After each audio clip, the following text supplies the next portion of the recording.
Irmãos e irmãs, a igreja celebra hoje São Paulo Miki e os seus companheiros. Paulo nasceu no Japão, aproximadamente no mesmo período que os portugueses chegaram em Macau, aproximadamente no ano 1565. E aquele jovem logo se decidiu tornar-se jesuíta. E tornando-se jesuíta, tornou-se padre, e através da sua evangelização, do seu amor por Cristo, aconteceram muitas conversões. Muitas pessoas passaram a seguir Jesus através da vida de Paulo. Com a mudança do governo local e a perseguição aos cristãos, Paulo Miki e outros 25 japoneses derramaram o sangue e se tornaram mártires por amor a Jesus. Algo que os perseguidores dos cristãos muitas vezes não sabem, não dão conta, é que os cristãos, quanto mais eles são perseguidos, mais eles crescem. Os cristãos é como a massa de um pão. Quanto mais você bate, mais forte e mais grandiosa ela se torna. Tem um pensamento de um autor do início do cristianismo, Tertuliano. Ele diz que o sangue dos cristãos é semente de novos. O sangue dos mártires é semente de novos cristãos. Esta é uma das belezas da fé. É uma das realidades que, humanamente falando, é muito difícil de se explicar, mas que de fato acontece. Quando os cristãos são fiéis, respondem aquilo que Deus os chama a ser, o cristianismo cresce. Foi assim no Japão. Hoje, com a graça de Deus, existem muitos católicos, muitos cristãos no Japão. Então nós vamos pedir a intercessão desse grande mártir, dos mártires, que junto com, podemos dizer, São Paulo Miki, derramaram o seu sangue por amor a Jesus. A primeira leitura de hoje nos fala sobre a obra da criação. Todos nós conhecemos o relato bíblico que nos diz que o mundo foi criado em 6 dias e depois no 7º Deus descansou. Hoje nós ouvimos a primeira leitura nos contar até o 4º dia. Amanhã continua Gênesis capítulo 1, versículos 20 seguintes, aproximadamente até o 26. Então vai contar ali principalmente do 5º ao 7º dia, os dias mais importantes onde o ser humano foi criado. Muitos professores, muitas pessoas, muitos jovens, quando começam a estudar, começam a ridicularizar a fé dizendo: agora que se comprovou o Big Bang, a explosão do Big Bang, foi comprovado que o universo ele está em evolução. E é impossível dizer que o universo foi criado em apenas uma semana. Então nós devemos rejeitar a religião, porque a religião é um mito, é uma fábula. Que essas pessoas não sabem é que a Bíblia não é um livro de jornalismo. A Bíblia não é um jornal ou uma revista. A Bíblia é um livro de teologia, um livro da revelação de Deus. E sendo um livro da revelação de Deus, muitas vezes as coisas não dizem aquilo que nós imaginamos que elas são. Por exemplo, se eu disser para vocês, minha mãe lá no Brasil muitas vezes já disse assim: filho, eu já te falei 1000 vezes, não coma doce antes da comida. Será que alguém aqui imaginaria que a minha mãe já falou 999 vezes mais uma? O que significa dizer 1000 vezes? Já falou? Muitas. O que significa o 7 na Bíblia? O mundo foi criado em 7 dias? Foi. O mundo foi criado em uma semana? Não. Padre, aqui existe uma confusão. 7 não significa uma semana. 7 na linguagem bíblica significa perfeição. O mundo foi criado perfeito. É como o número 40. 40 não significa na Bíblia 30 mais 10. 40 na Bíblia significa um tempo de transição. Quanto tempo demorou o dilúvio e tivemos a Arca de Noé? 40 dias. Quanto tempo o povo passeava, o povo caminhava, o povo demorou do Egito até chegar na Terra Prometida? 40 anos.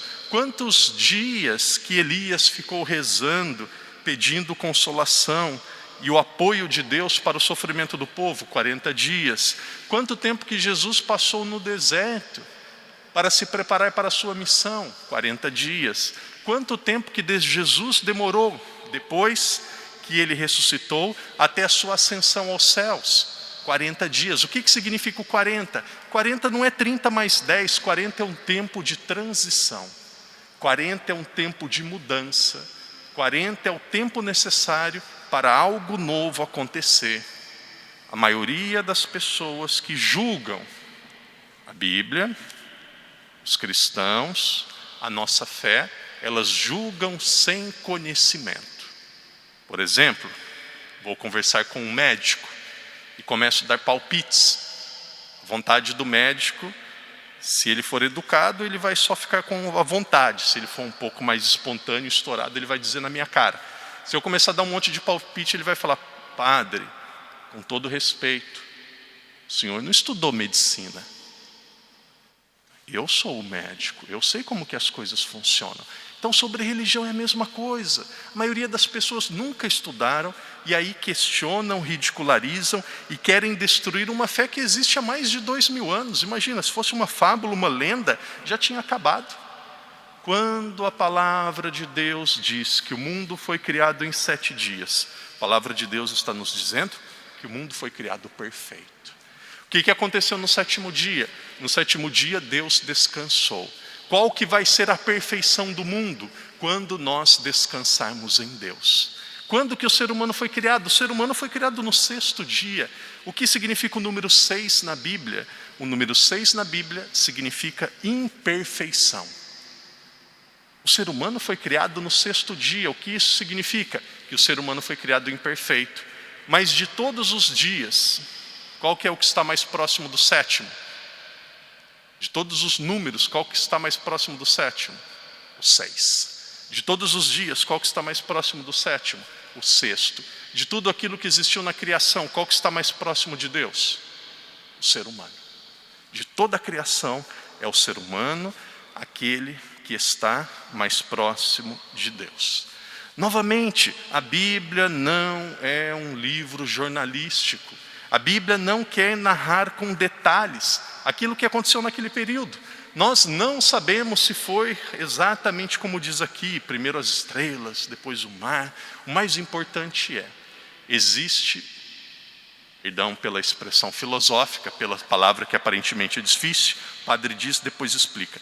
A Bíblia quer dizer a cada um de nós que existe uma causa causadora que não é causada.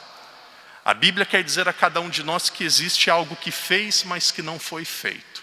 Como diz São Tomás de Aquino, a Bíblia diz a cada um de nós que existe um motor imóvel. Existe alguém que criou, mas que não foi criado. E essa pessoa, nós damos o nome de Deus. Acreditar em um princípio criador, que nós damos o nome de Deus, é algo razoável, inteligente. Se eu disser a vocês, por exemplo, o padre tem aqui um relógio. Se eu desmontar esse relógio, pegar todas as peças e jogar para o alto. Desmonto o relógio, pego todas as peças e jogo para o alto. Cai ou não cai um relógio montado? Dizer que não cai um relógio montado é dizer que nós precisamos de um relojoeiro para organizar, colocar todas as peças no seu devido lugar. Para acreditar que o mundo foi criado sem Deus, que o mundo foi criado a partir do caos, precisa, entre aspas, ter muita fé.